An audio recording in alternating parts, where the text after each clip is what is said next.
welcome to the channel. Enjoy variety live streams every Sunday, as well as regular uploads sprinkled throughout the week. Hold on to your butts, it's going to be a bumpy ride.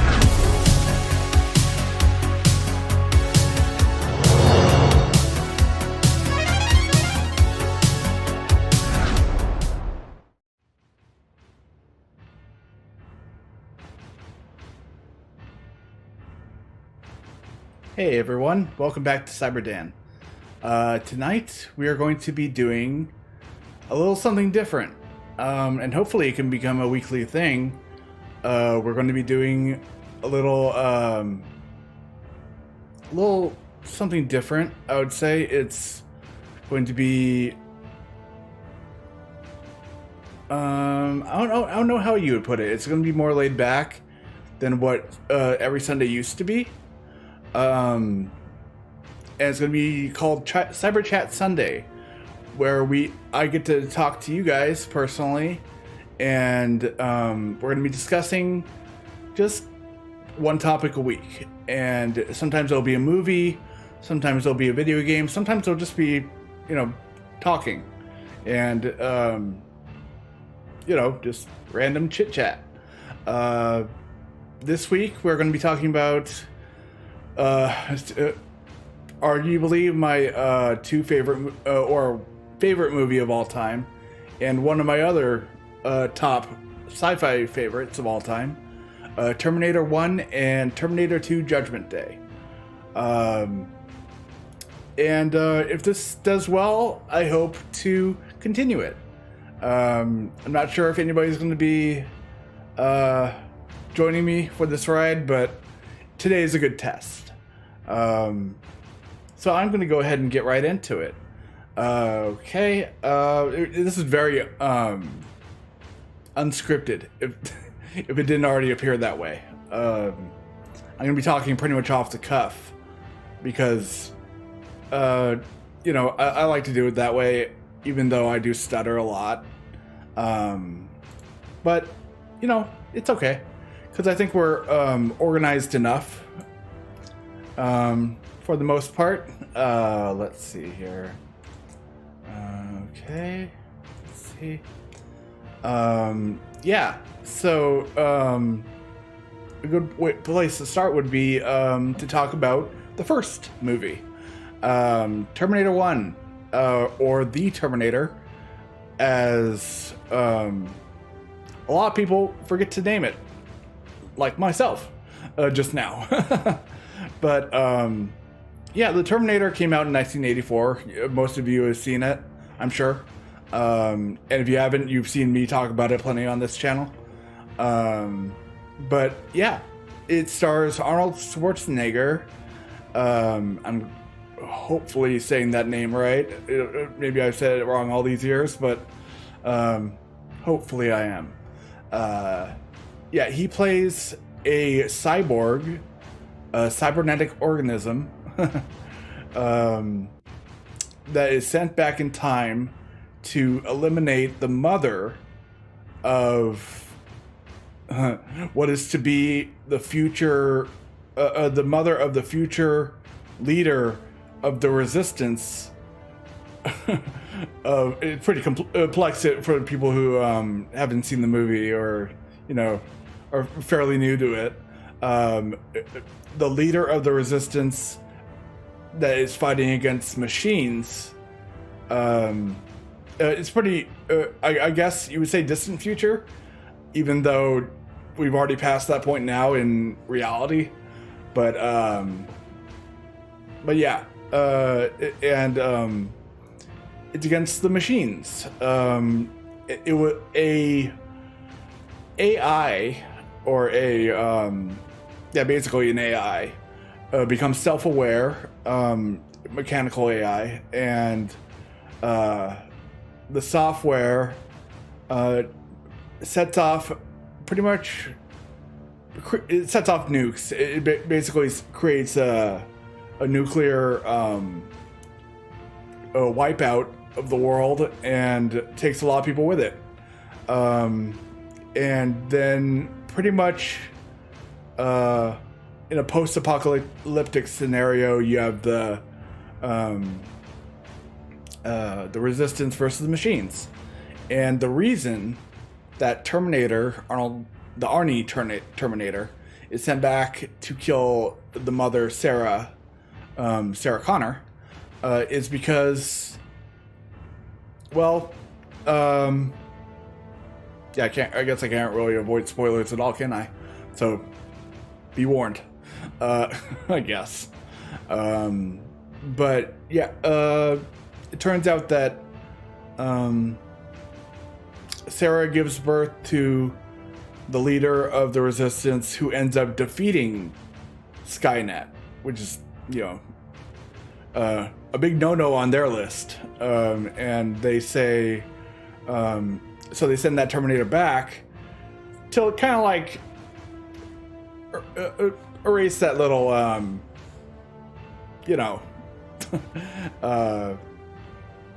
that little problem of theirs, without a better way of saying it. It's a pretty big problem. I mean, they pretty much don't have a choice. If they didn't send that Terminator back, what else were they going to do? I mean, they had the time travel technology, so and the thing is, they sent that Terminator back after their defense grid is smashed.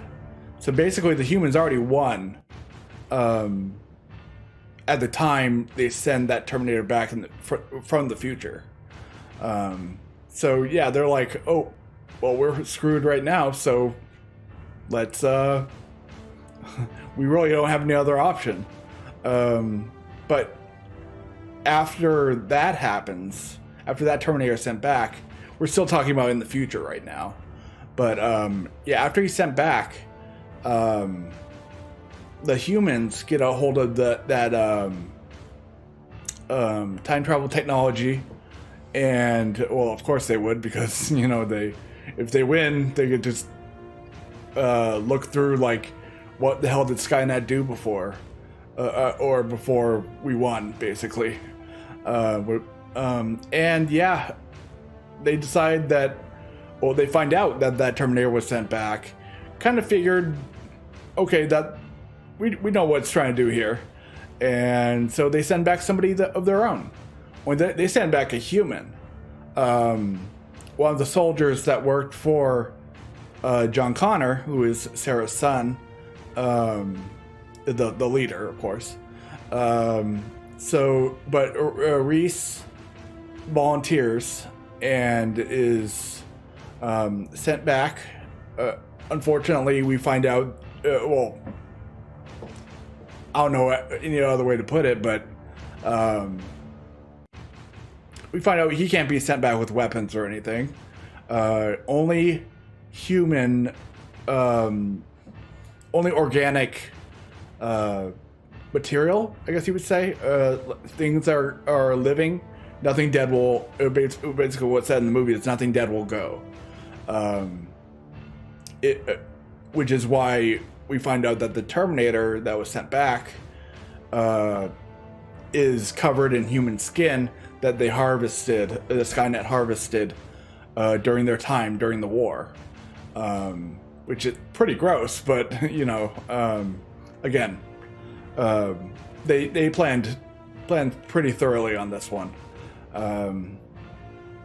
So yeah, we go all the way to sending Reese back to 1984. They both almost simultaneously appear, but in two completely different locations. The Terminator himself is sent back, is sent to basically what is a spot, well, it's basically in Los Angeles, but it's in front of a truck that hastily gets the hell out of there after it sees what the trucker sees what's going on. And then he approached the bad Terminator. He basically approaches a few gentlemen if you want to call them that. And those the three are actually, two of the three are really well-known actors. One, I believe his name is Brian Thompson. You probably have seen him on movies, TV shows. He was on the X-Files for a long time. The unfortunate position of Shao Kahn in Mortal Kombat Annihilation, I believe. But yeah, he's one of the goons on this part, and so is Bill Paxton, who I'm sure, I believe everybody should know. He was a fantastic actor. Passed away not too long ago, maybe a few years ago. I'm not really sure. But he was amazing. He was in basically, I want to say, some of the best movies I've ever seen. He was a variety of roles too. He was this used car salesman that posed as a spy in True Lies, another Arnold movie. He was in Aliens. Was he an alien as well? I sometimes I get the two mixed of as far as the squad mates of Ripley. But yeah, he was in that. He was in that franchise. Yeah, he was all over the place, and he seemed like a really cool guy. So yeah, but those two gentlemen don't last longer than a few minutes. Arnold takes them out rather easily. I believe he punches a hole straight through Thompson. I don't even think that these guys get names because they are immediately disposed of. But yeah, we go. Well, the third of the three goons, the lucky one, I guess lucky. They never show him die, but he offers his clothing to the Terminator, and he obliges because later on we'll see him in those exact clothes. But yeah, Reese, when he's sent back, he lands in a dark alley and steals the pants from a homeless man, which doesn't look good, especially when the police show up. Chase him down. Yeah, anyway, the movie starts off really raucous and like it's pretty insane. But yeah, we move on, and yeah, if you guys want to let me know like what you think about like that opening of the Terminator, let me know. I appreciate all your input. So yeah, moving on, I guess. Yeah, it takes a while, but Reese does end up saving Sarah during what is, I mean, the first time I saw this movie, a long time ago, of course, but I wasn't, back then I wasn't very skillful of movie watching. I didn't really consider time of like durations of movies. I didn't know if it was like if how many hours a movie would be or how many minutes total. So when I saw what was the club scene, what was the name of the club? Tech Noir, that's right. Where Sarah is basically on the run because she is afraid she's going to be hit by the Terminator, or she doesn't know it's a Terminator yet. She thinks there's just a killer going around and killing pretty much everybody named Sarah Connor. Luckily not her yet.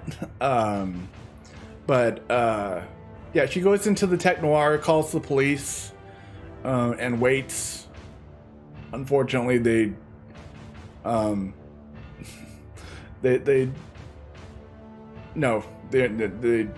take a while, at least.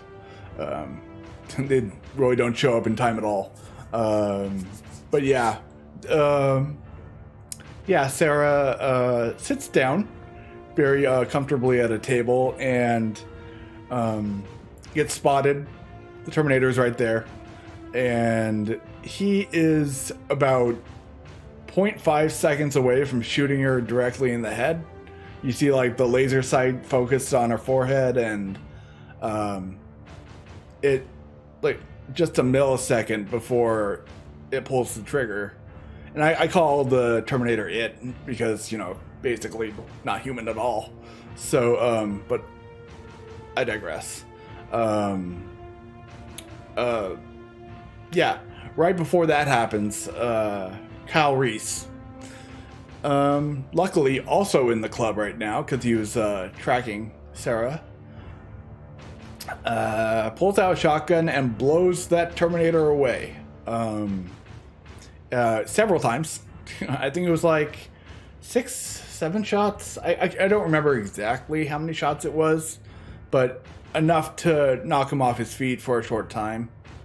And we hear the classic line, "Come with me if you want to live," from Reese to Sarah, who, like rightfully so, is scared out of her mind. And when she sees the Terminator start to stand from a sitting position, she immediately starts to know something's incredibly amiss, because they talk about it in short detail, but like very short detail, only like a couple sentences. But yeah, I think somebody, Lance Henriksen later on is he's one of the police officers, and mentions, I think it was PCP, something like that, or he talks about a drug that he says that it is a good what's a good term to use? It's a drug that would pretty much numb the senses on his body completely, so he wouldn't feel the pain. He would just get right back up, even though, like, even one blast from a shotgun is going to take somebody out completely. I don't think any amount of drugs is going to help them up. But yeah. Anyway, they make a break out of the club, along with all the other people. They're sure as hell freaked out of their minds as well. But yeah, they get to a car, and in a very, very close encounter with the Terminator, he even gets to plows his fist through the windshield of the car they're in, and even get to hit like one of his metal hands on Sarah's shirt, which I always felt was like a really good way to show the audience that how close it came to completing its mission, to killing Sarah. Because I mean, it goes without saying that punching through a windshield, punching through something that strong and that durable, yeah, he could probably tear somebody's heart out without much effort, without much force even, because yeah, it's a machine anyway. So anyway, I'll move on. We have a short pursuit, which eventually leads to the parking garage. That's what I'm trying to remember. The parking garage where we get like a one of my favorite monologues in cinema history, actually. Maybe my favorite monologue. I'm not sure exactly. Here was weird. I'm not sure exactly if it is my absolute favorite, but it's up there. From Kyle Reese to Sarah, just describing like the predicament she's in and how much danger it is going to be to like survive at all. And even he is uncertain if he can do a job that I don't think any human else, like no human really could do, is what he said he's going to try is protect Sarah from this Terminator who is literally a killing machine. And it's really, since it's programmed to kill her, he very well illustrates how it isn't stoppable. I mean, you can't, like he says, you can't reason with it, you can't bargain with it, and it isn't going to stop. I mean, it doesn't sleep. So, pretty much it goes until its battery dies, I guess. We see some battery stuff in the third movie, I believe, but it was the third movie, but we're not going to talk about that. The third movie was kind of a, pardon my French, but it was a shit show. And I didn't care much for it. It might be my second least favorite Terminator movie. I'm not sure. But anyway. So yeah, they eventually get stopped by caught by the police. Much better than being caught by the Terminator. And they are taken to the station. Reese is being interrogated because they think he's the baddie in this situation. Reese is pretty descriptive of where he's from, and they think he's crazy. Rightfully so in a lot of cases, but given what we know as an audience, we believe him. But they don't have the luxury of knowing everything. Anyway, so yeah, they're at the precinct. The Terminator, in short order, finds his way there, and I can't really describe it any other way than he takes out the entire precinct before Sarah and Reese can get away in very, very slim, like by a slim margin. They Reese even gets shot while they're driving away by the Terminator, and yeah, back on the run. Before I talk about the end of the movie, I know I'm getting through it pretty fast, but I'm not going to cover literally everything about it, so that would just be too boring. Anyway, yeah, there was a deleted scene that I guess James Cameron, opted out of, or decided that it wasn't really necessary. I didn't even know it existed until several years, like a few years ago, I would say, where it kind of humanizes Reese to a point where, like, he collapses under the pressure of the situation, and like he bursts into tears because he knows he's pretty much lost everything, and like he breaks down in front of Sarah, and the pressure of the situation just gets to him. So they took it out of the movie, but I still think it's necessary in a lot of ways. I liked the scene a lot, but it's not canon, so we'll move on.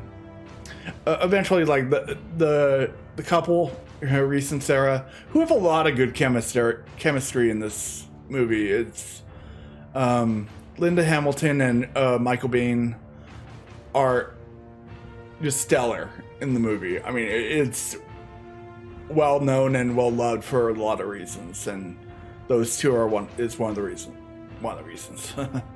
So yeah, we get to a hotel where basically they don't say so like right up in your face or anything, but the end of the movie is near, so they prepare basically for a final confrontation that they don't know is going to be the final confrontation, but ends up being it.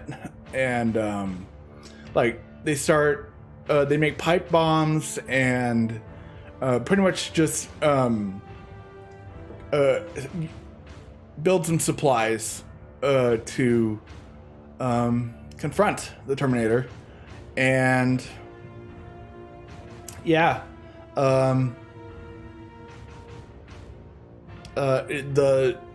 they end up getting intimate with each other, and Reese explains a lot of pretty much professes his love to her and tells her that he volunteered to go back because he loves her. And they make love, and that comes into play very soon.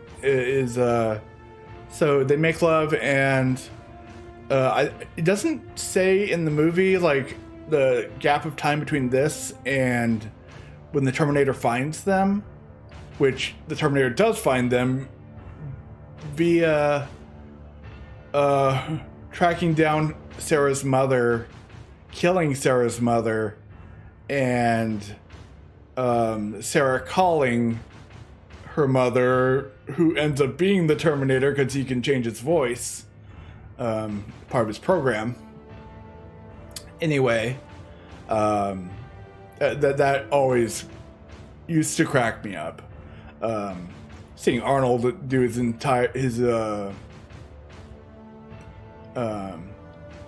mouth lip syncing the ADR from the mother, whoever the actress was. I never really looked up who did the voice of Sarah's mother. You never do see her, but you hear the voice.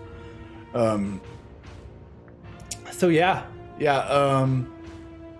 Sarah basically calls her mother to tell her she's okay, and that it ends up being the Terminator. So Terminator now knows where they are. He goes to where they are. The hotel. Motel? I don't know.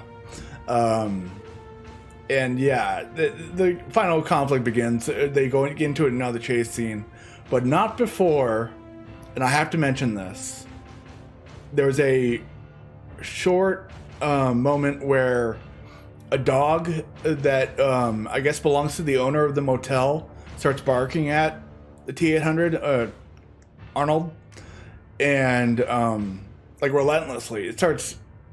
It goes off on this Terminator, and I'm so glad they have that in the movie because earlier on when Kyle is talking to Sarah about the future, he talks about how the dogs are good spotters for the Terminators.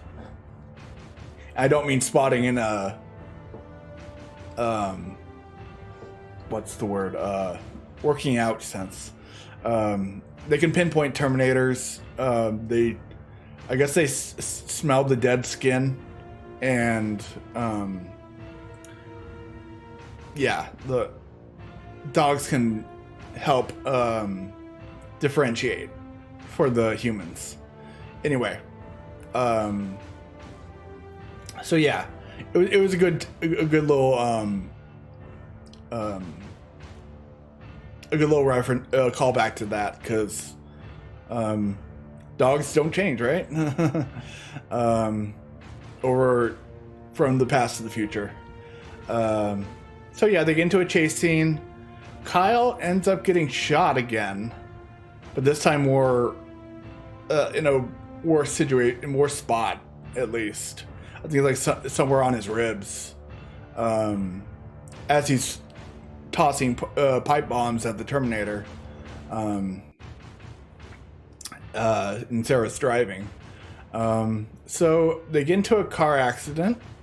The Terminator, yeah,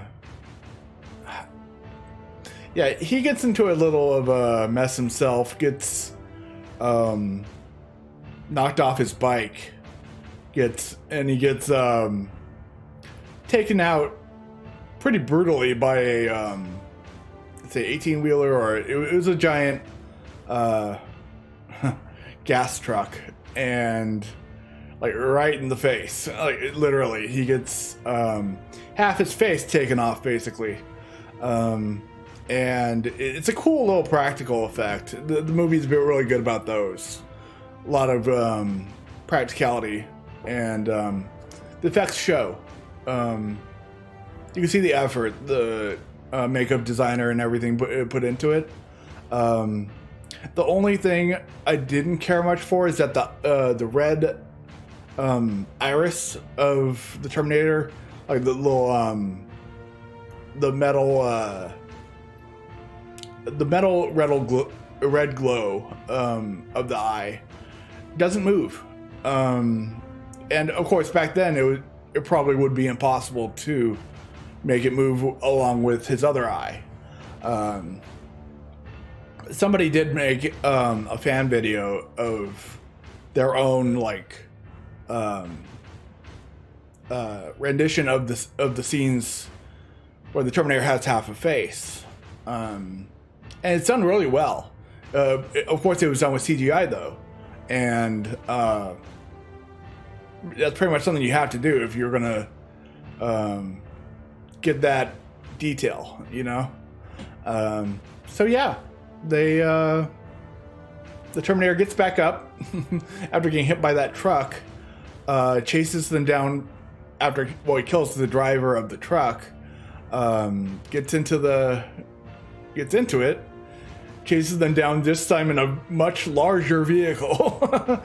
And yeah,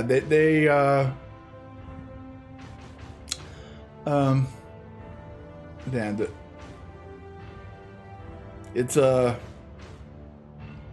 it still gets me, like, all these years later, and even at 34 years of age, I get a little emotional at the ending of this movie, because Kyle ends up giving the big assist to Sarah, putting the one of his I think it was his last pipe bomb. No, he had two left. So he had the one. You put one pipe bomb in the exhaust pipe of the truck, leaps into a trash dumpster, and the truck goes boom, like in a very spectacular way. And yeah, T-800 goes boom, and Sarah and Kyle, basically holding on to life by the skin of their teeth, they I don't want to say celebrate.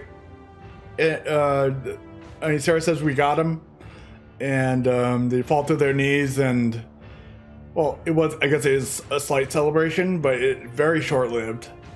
The T-800 gets up again, this time with no skin. He is full exoskeleton at this point, so you just see the machine and nothing else, and it is damn terrifying, even to me to this day. You see Skynet's handiwork up close, and of course, when the T-800 starts moving towards them, you'll see like it's in stop motion. Of course, you know,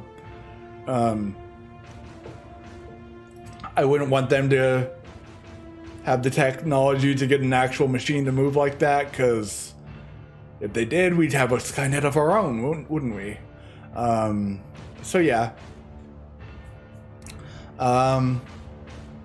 Okay, and they go into a warehouse, basically a machine factory, and find themselves cornered, literally, because the Terminator does corner them onto like a short catwalk, lower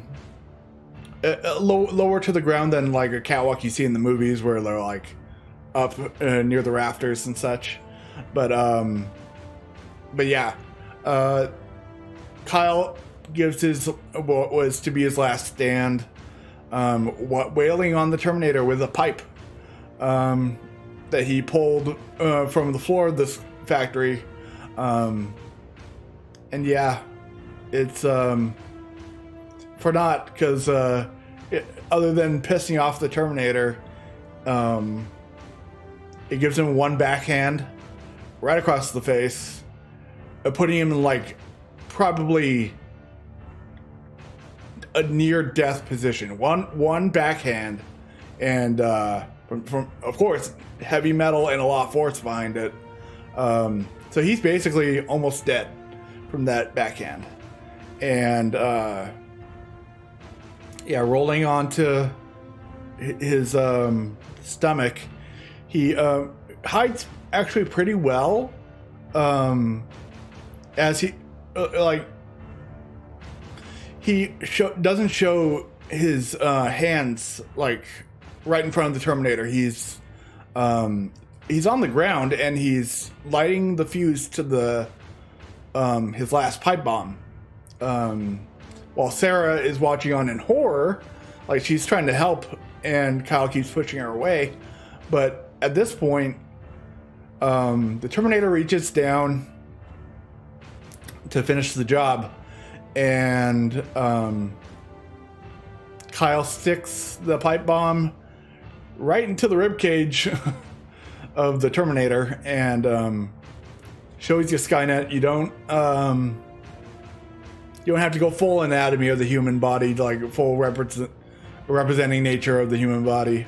That little gap in the middle, like if that didn't exist, Terminator would still be moving. But anyway, that's oversight anyway. And yeah, even though Kyle rolls down some steps trying to get away from the Terminator before the pipe bomb goes off, it does, and everyone takes a beating from that. It's kind of funny though, because the Terminator, you see its metal hand reach down for the pipe bomb right before it blows up, so it blows up almost immediately. I think he cut the fuse in between the factory and them getting caught again. So good on you, Kyle. And so pretty much after the dust clears, literally, Kyle gets rolled over by Sarah and is dead. Yeah. Play that sad music, right? So Sarah, even though she has a large, it's like a pretty much a large piece of shrapnel in her, what was it? It must be her right leg. If I remember right, it was the right leg. I guess it doesn't really matter much, but she takes it out in a. It makes me grimace a little bit when she does, because it looked very painful.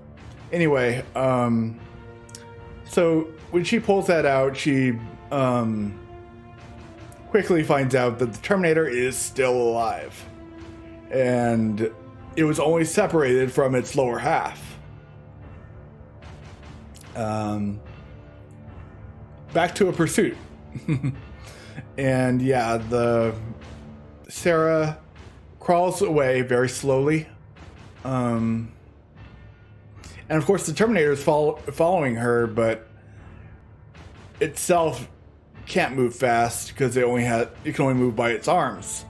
And I like that little detail of that the creators and director added to it. That, like, of course, while the Terminator is crawling, it's crawling very slowly, but it's not just that it has the upper half left, but it's also because we see, like, in this movie and the future Terminator movies, the machines have low freedom of movement with their like, they do move like robots, and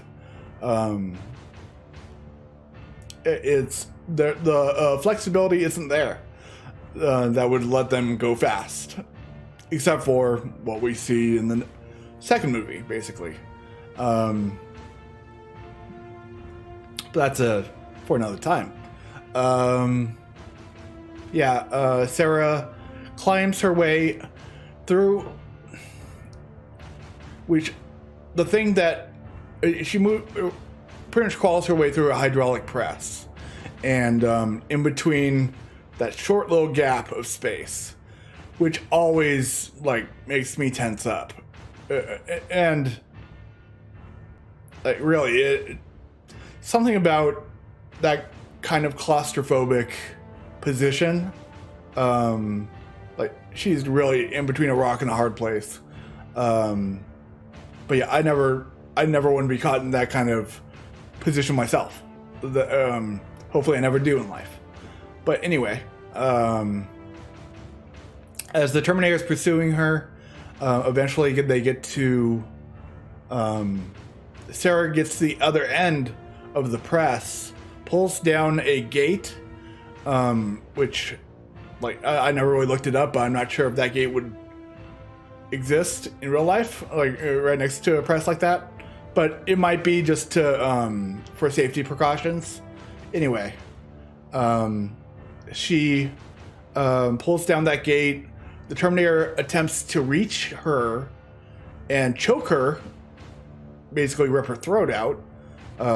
Sorry for the graphic detail on that, but isn't able to, because the bars keep it right at bay, just like a couple inches away from her throat. And as it's reaching, it actually is getting a little bit through the bars, so Sarah knows that time isn't on her side.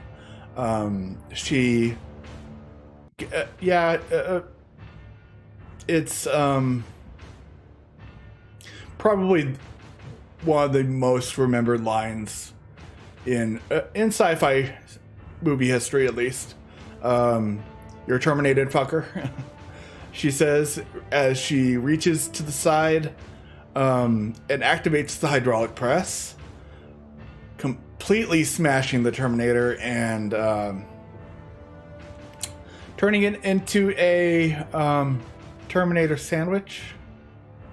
Or is this an evil thing? No. Anyway, Terminator squashed, and the light goes out on its eye, which is I thought it was pretty amazing. A little detail added.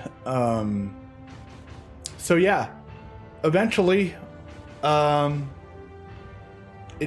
it dies and the arm is pretty much still out there because the arm doesn't get smashed, it eventually gets brought up in the next movie, which actually, that's a big part of why the next movie even exists, because Sarah survives. Ares has passed away, and we do see that confirmation as he's wheeled away on a gurney, which looks like it's the next day after Sarah survives that horrible night. And yeah, we go to probably a couple months later, maybe a few months. I forgot exactly that gap of time. I'm not sure how long it's been, but Sarah is pregnant, and you know whose kid it is. And yeah, she's driving her Jeep to a gas station, and I believe it's supposed to be Mexico, I'm pretty sure. It doesn't say it like in the subtitle or anything, but it's there. Yeah, and she is getting gas and doing her recording on her cassette tape, which she plans to give to John when the time is right, basically. And she is basically just recording a log for her own sanity, probably, but she will give it to John eventually. Talking about the time she spent with Reese, how it was very short, but it mattered. So, yeah. After a brief interaction with the gas station owner and I believe it was his son, they start to see a desert cloud, a desert storm coming, and yeah, the man says there's a storm coming in. Sarah says, "I know," and we know she doesn't mean the literal storm. And she drives away off into what we find out later would be her mission to destroy what the authorities kept of those last pieces of Terminator. She isn't successful, spoiler alert. But that will lead us into Terminator 2, and this video has gone on a pretty decent amount of time. We've almost been a full hour of just me talking. Yeah, I think we're actually going to cover Terminator 2 next week. Next Sunday, 10 p.m. again, Eastern Time, and that would be 7 p.m. Pacific. And I hope you guys join me. It's late. It's 11 p.m. right now, and but I had a lot of fun doing this, and I hope you did too. I'm probably gonna upload this VOD shortly, and it's been a lot of fun. I'll have to look into it, but T2 should be the next one on the docket for next week. Thank you all for joining me. This has been another CyberDan live stream. Welcome back, and I hope you enjoyed the first CyberChat Sunday. I'll see you guys next time. Have a good night.